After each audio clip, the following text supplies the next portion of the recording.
But other than that, I'm going to move along. Let's go to AEW Dynamite, okay? My favorite.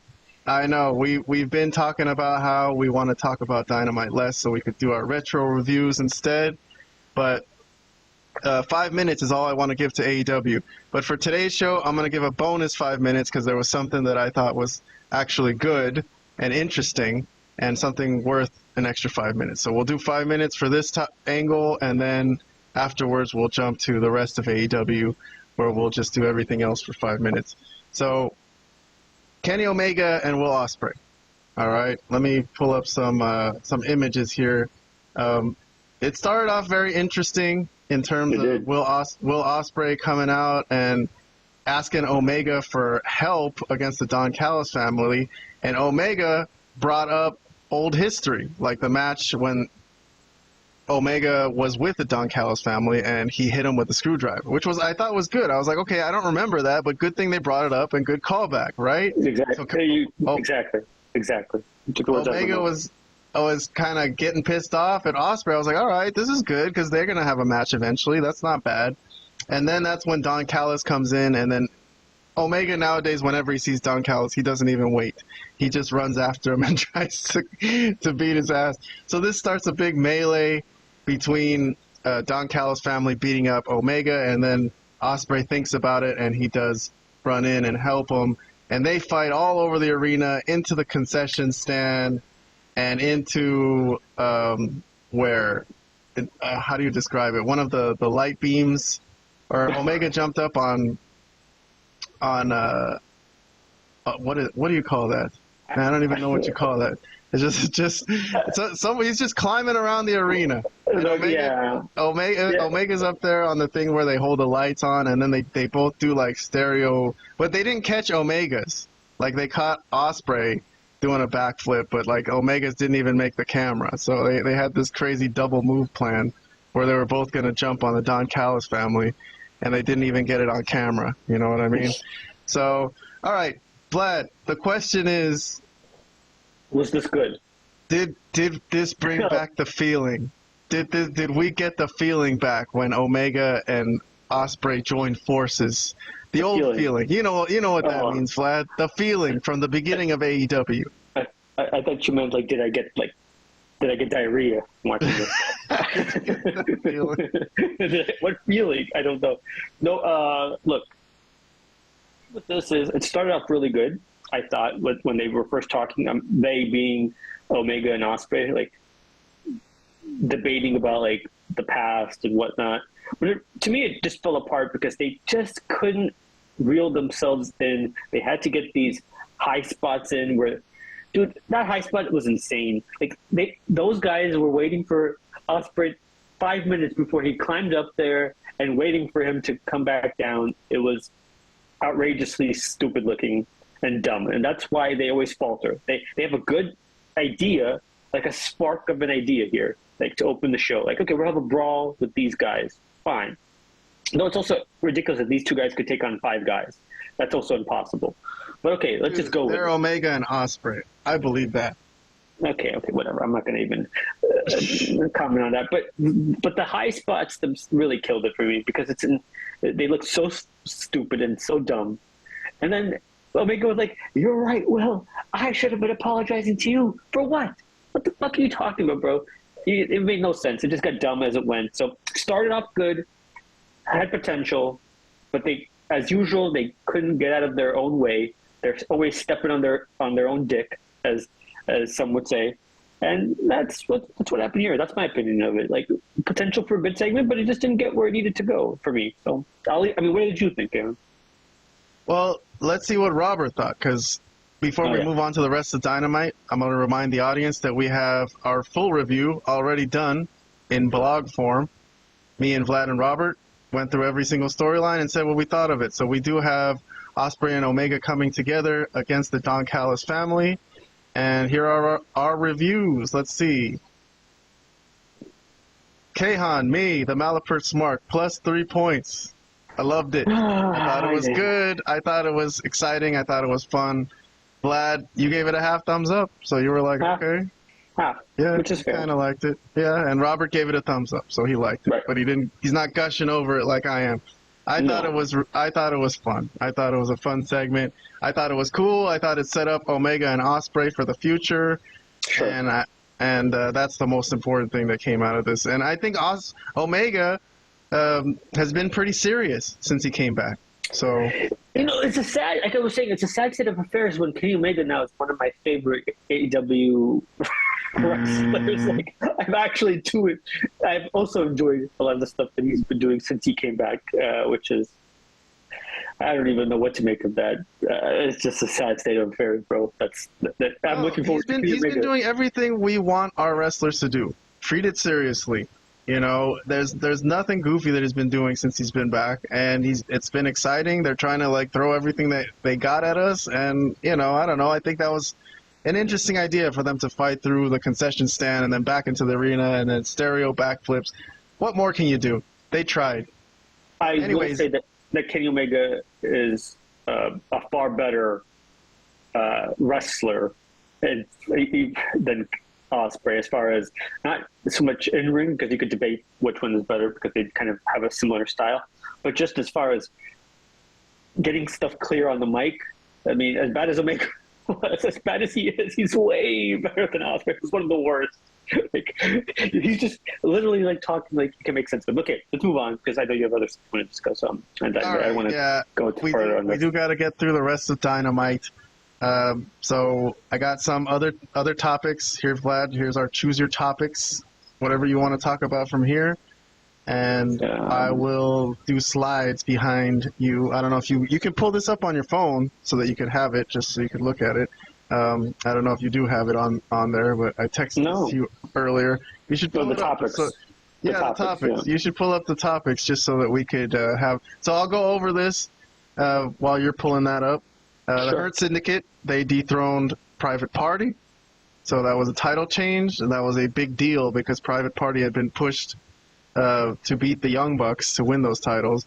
Double J and MJF, they had a promo battle last week. This week they talked more shit about each other, but separately. They cut separate promos. They weren't in the ring together. Right. Ricochet, Prince Nana chased him off with a steel pipe when Ricochet tried to enter Swerve's match. And then that's when Ricochet captured Prince Nana and stuck a scissor to his throat, which was a good image, but I don't know if it's a good angle. We will get Vlad's thoughts. Daniels has been retired by Hangman Page. Hangman Page is come face to face with the destruction that he's caused. And the question is, will we see any bit of humanity left in Hangman Page, who has caused destruction the past few months, and it really hasn't cared, but for the first time it looked like he had some emotion about this, and he pushed the cameraman out of his face and get out of my face. And finally, I'll mention the Death Riders in our top 5 storylines here. This week they leave Cope and Jay White laying, and also the Rock and Roll Express. But anyways, what from these topics strike your fancy, Vlad? Ooh, okay. I guess I'll start with the Hurt Syndicate being Private Party. I thought that was the other, at least worth mentioning moment of the show. I mean, it was obvious that that's the way it had to go. There was no way they could have let Private Party beat these guys with just the type of role the Hurt Syndicate have been on as far as their characters and their development. But I just wanted to also add to that, the Private Party probably had the worst run of any champions in the history of any company or any major company ever as champions. I've never seen anything like it. After they won, they took them off, and they were off the main show. They were usually on Collision or maybe even Rampage when Rampage was still going. But I mean, it was unbelievable. What was the point of giving those guys a run with the titles if they were just going to not even give them? They didn't give them any storylines or anything. So anything. They gave them nothing. Blame Private Party. Can you blame Private Party for that? I don't know. I didn't completely blame them. I just said it was whoever you want to blame as why this was one of the worst runs of any champion ever. You could put that on whoever. Let me look at this other thing that you mentioned. Oh Jesus, Thunder. We just got Thunder. I don't know if you've heard that came on your side too.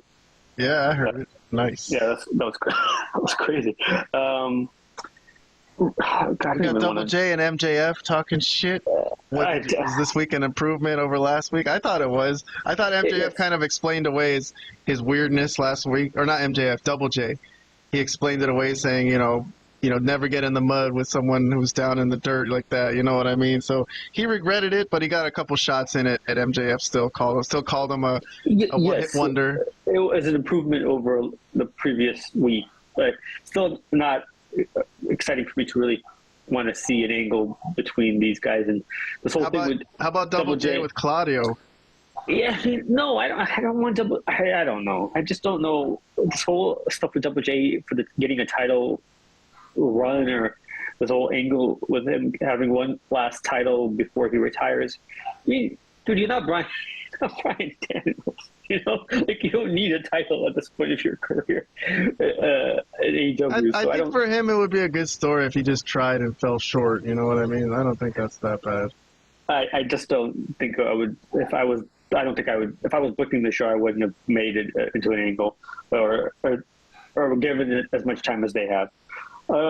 Ricochet and Nana. I don't even know what to make of it. You know what, man? I got nothing to say on the rest of the show. I'll let you take over. Oh my god, I can't even find that image. I'm trying to look for it. I thought I bookmarked it, but I didn't. Let me see. Oh, here it is. I found it. I see it in the corner there on the side. There we go. I mean, it was dumb because he was running from Nana, but then when they went backstage, he had like the scissors pulled on him, and he was like keeping him paused. I don't know. No, I'm not feeling this. Obviously, it looks stupid, and it is stupid. The Death Riders, that's already been talked to death. You know how much I don't like that. Christopher Daniels has been retired. Basically, I don't even know what the hell they're talking about. Who cares? He's retired. He's not retired. He's just trying to show Hangman, hey, the things you do have consequences, man. Like, you win. I thought it was a heavy moment. I really liked it. I loved that segment. I actually not really liked it. I loved it. I thought it was fantastic.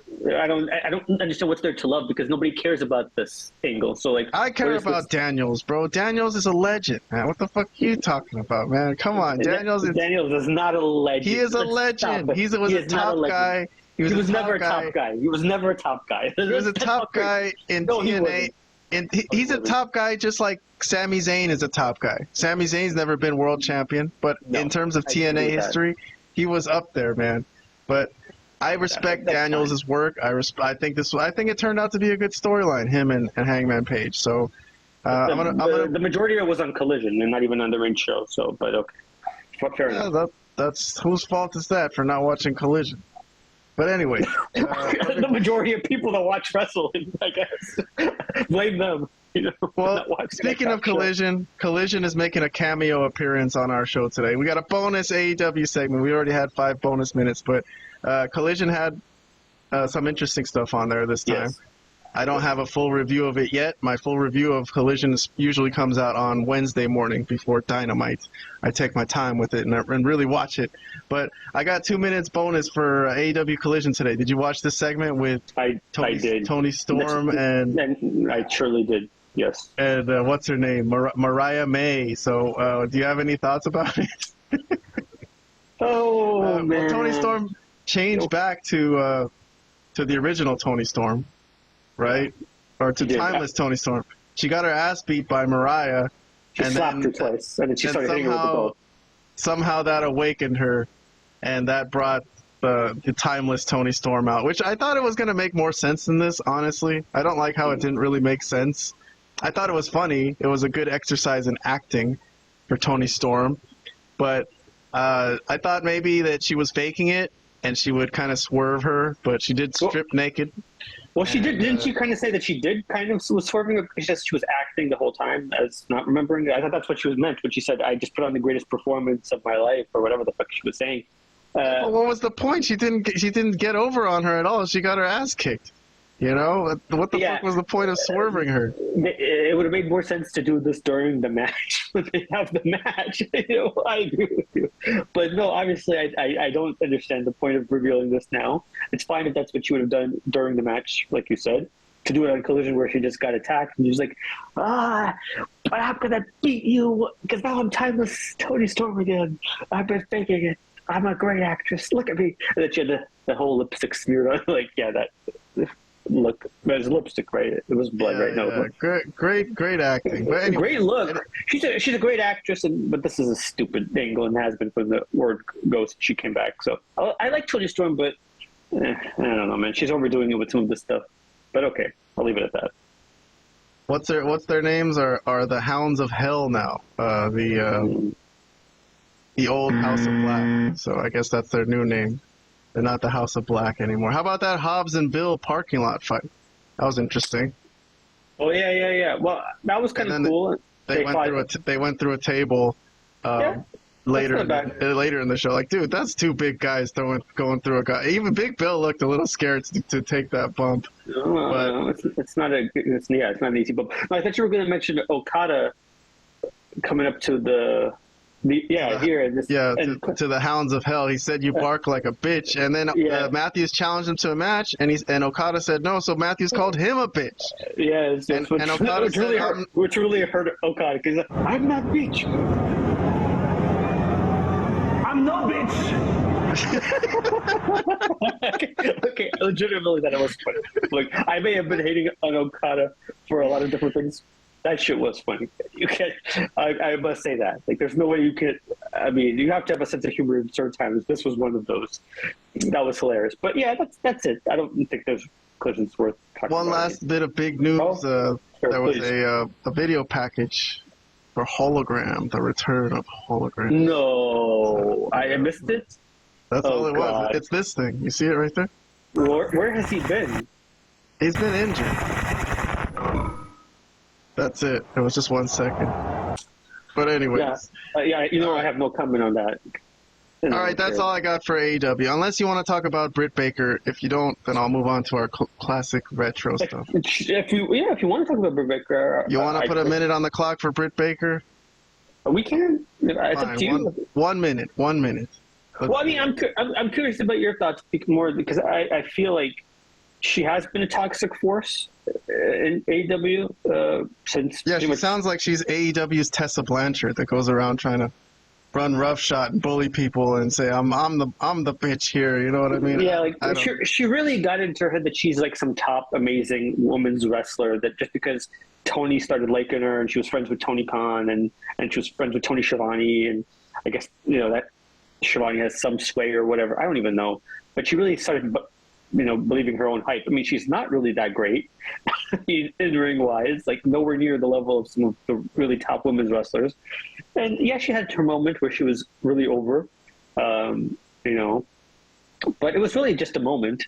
And then it passed, and and she really hasn't done much since. And that's it. I mean, I don't know. But the problem is that she's really believes her own hype and thinks that she's better than she is, and she's always feuding with people that are way better than she is. Like she was talking about, like, oh, why does MJF and that's what they were saying, at least in the dirt sheets. Why does MJF and Ospreay get an hour? Because MJF is the best wrestler in the company, and you're lucky to have him. That's why he gets an hour, and you get whatever you get.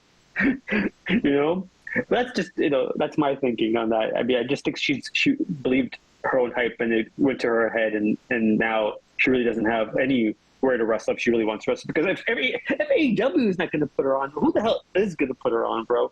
That's what I want to know. She's probably not quite good enough for WWE, like in the ring as a worker. They would have to develop her. They could try like they were doing with Jade prior to Jade's injury, but it would take some work. She would have to start back to where she was originally, right? Wasn't she at some point like in their developmental? But she'd have to go back there.